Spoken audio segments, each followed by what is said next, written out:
Good day to all. This is the continuation session of the earlier session on the topic computation of tax liability of individual for the assessment year 2021. In the last session, we discussed the tax rate, surcharge, rebate, and the special rates. Then we discussed a format to compute tax liability of an individual.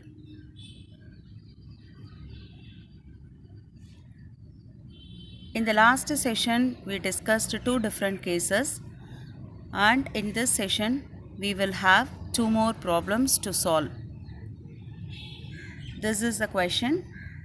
Mrs. Geeta, aged 65 years, submits the following information: salary income, long term capital gain, lottery income, and LIC premium is a deductions under section 80C. Compute tax liability of Mrs. Geeta. Total income is not given. So total taxable income is to be computed first. Salary income 4,50,000 and it is applicable for standard deduction under section 16(1) of 50,000. By deducting 50,000 from 4,50,000, 4 lakh will become the salary income. Long term capital gain 80,000 is taxable income, and under the head IFOS, lottery income, a casual income is there, 35,000. By adding these three incomes, we'll get gross total income GTI, from which 80C deduction is allowed as she is having contribution towards LIC premium. So the taxable income will become 4,85,000, and this 4,85,000 is to be taxed now. What is the format? If any long-term capital gain, short-term capital gain subject to STT, and casual income is there in the taxable income, that is to be excluded before applying the slab rate. So long-term capital gain 80,000 is there. The special tax rate of long-term capital gain is 20%.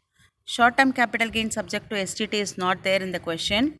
Then casual income of 35,000 is there, for which the tax rate is 30%.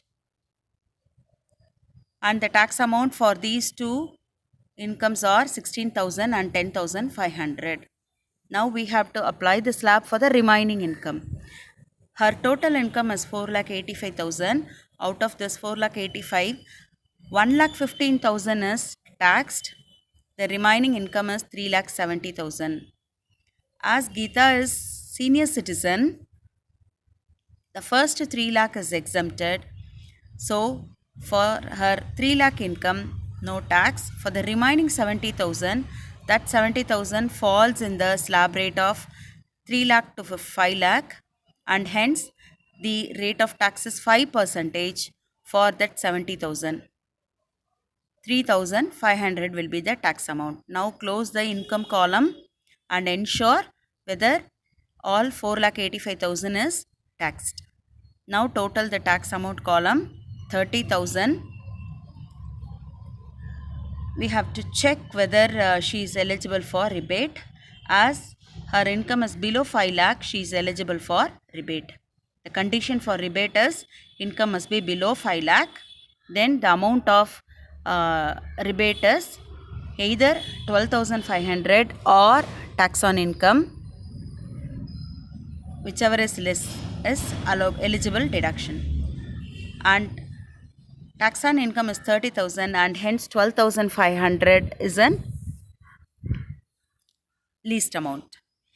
12,500 is allowable deduction from 30,000. Then tax amount is 17,500, and this is to be charged at the rate of 4% as health and education cess. So the tax amount and the health and education cess together called tax liability, that is of 18,200. We will see in another problem.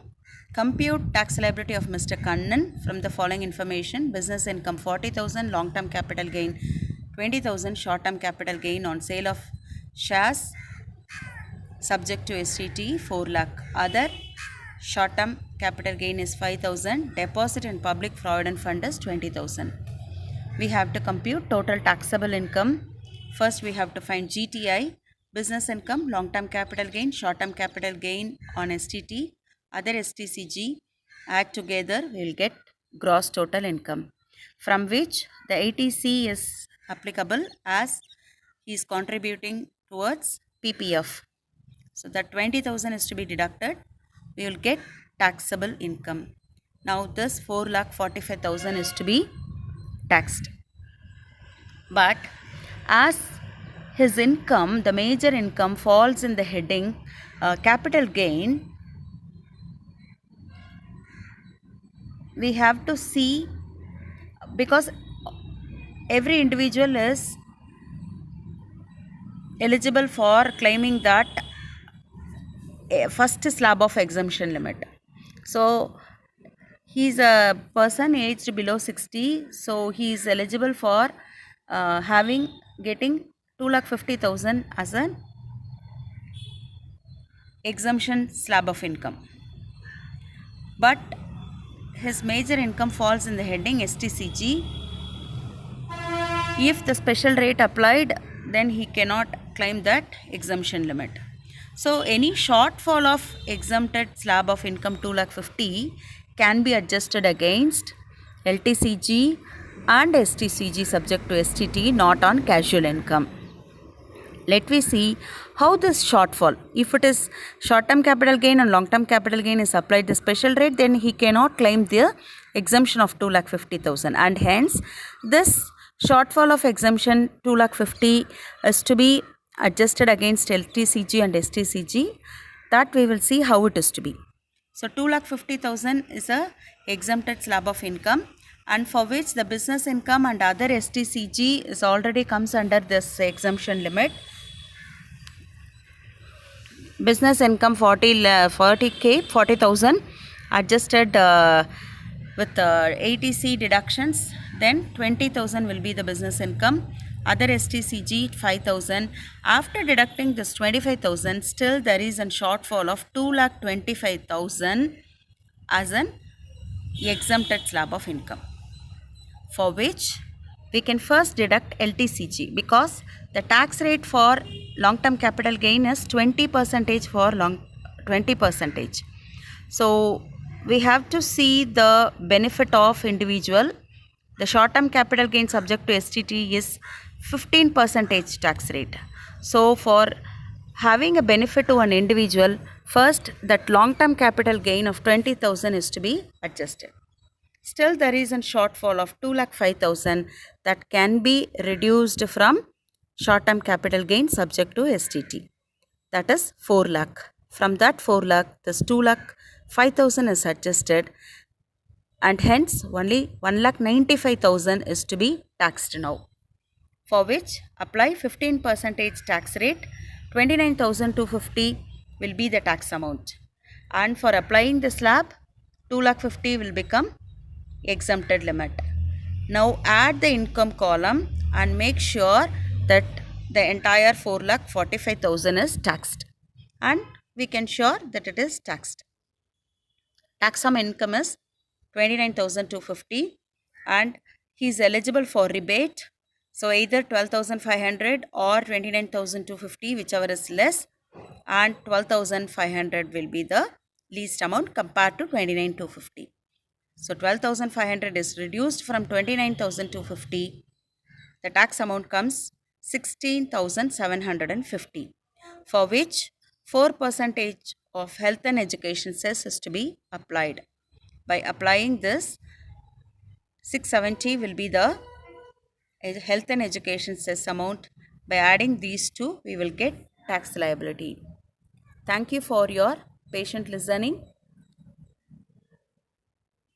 We will meet in the next session. Till such time, keep in touch with subject. Thank you.